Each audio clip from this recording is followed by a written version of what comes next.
Margaret, Bríd Smith, People Before Profit. That protest today with the anger from the Northwest was really something to witness, and I saw a lot of politicians out there who were trying to curry favour, but a lot of people weren't very comfortable with their presence there, mainly because they suffered from the legacy of being associated with the parties that oversaw the abuse of the system of building regulations in this country.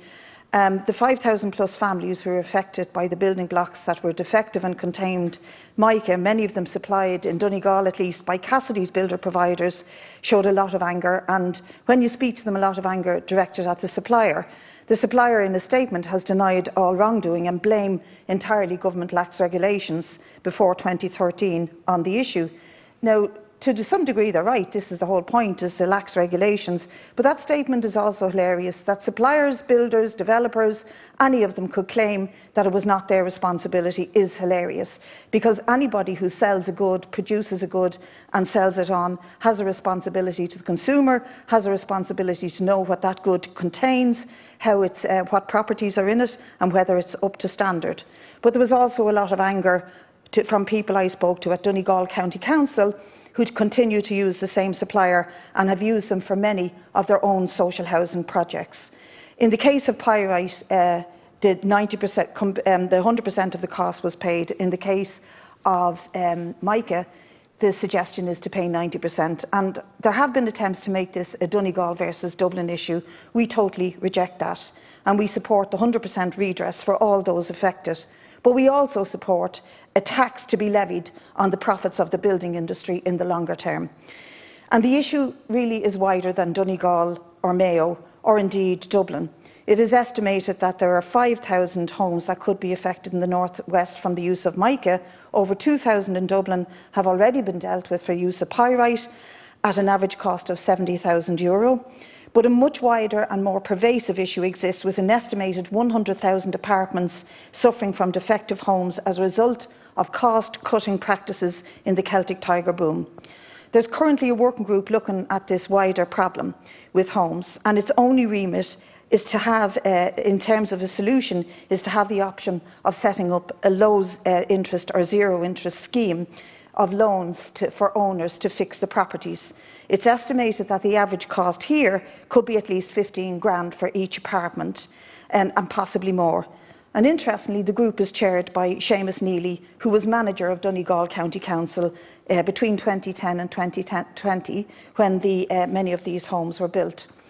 The defects in these apartments are varied, but mainly it's around the absence of firewalls between apartments and other safety elements, with water regress, water coming into apartments because of defective piping and drains. The root cause of all three groups, pyrite, mica and the apartment blocks, are the building regulations during the boom years, essentially a system of self-regulation, light touch regulation, self-certification with no oversight by the state and no real recourse for penalties against those who are affected or guilty of building defective apartments or using defective materials. Builders and developers got certifiers to say OK to projects with no on-site inspections. And when problems arose, the legal position was that neither the builders, the developers, or those that they hired to certify the homes could be held responsible. It's absolute lunacy. Many of the developers and builders who were responsible have since changed their names, but they're still operating as companies in the building industry. None face punishments or actions as a result of their legal statutory limitations and their ability to blame certification rooms at the time. In 2017, the Dáil Committee recommended the mission statement of the redress scheme should be ordinary owners who purchased in good faith should not be liable for the cost of remediation caused by the incompetence, negligence or deliberate non-compliance of others. And we support that statement.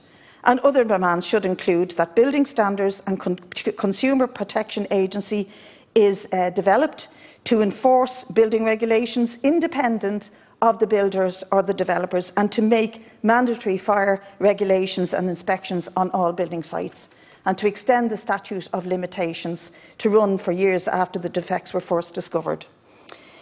In a Dáil report in 2017, and I'll just list them on this issue, Priory Hall, Longboat Quay, Beacon South Quarter, Millfield Manor and Balgaddy, just some of the public and private public housing developments affected. Poor design, shoddy workmanship, improper products resulted in badly built homes in breach of building and fire safety standards.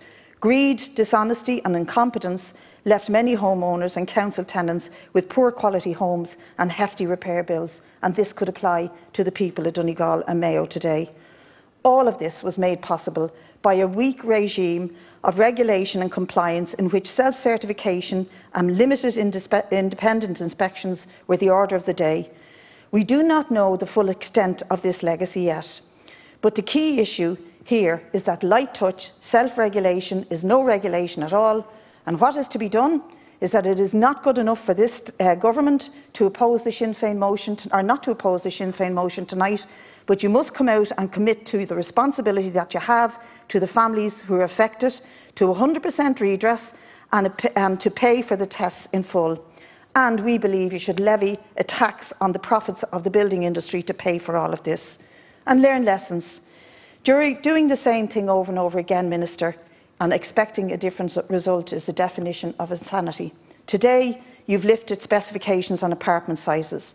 You've gifted public land to private developers. You're creating strategic housing developments. You've lifted height restrictions. You're allowing them to build non-stop, build-to-let student accommodation, co-living, with no oversight on how those strategic developments impact on communities, on environment and wildlife. And poor planning is turning a blind eye to the actions of the developers who frequently break rules, and I have heard on occasions intimidate residents who oppose them. Housing policies in this state must be determined by the needs and the interests of ordinary people and families to a decent, safe home, not in the interests of the builders, the developers, the suppliers, the CIF and the Friends of the Galway Tent.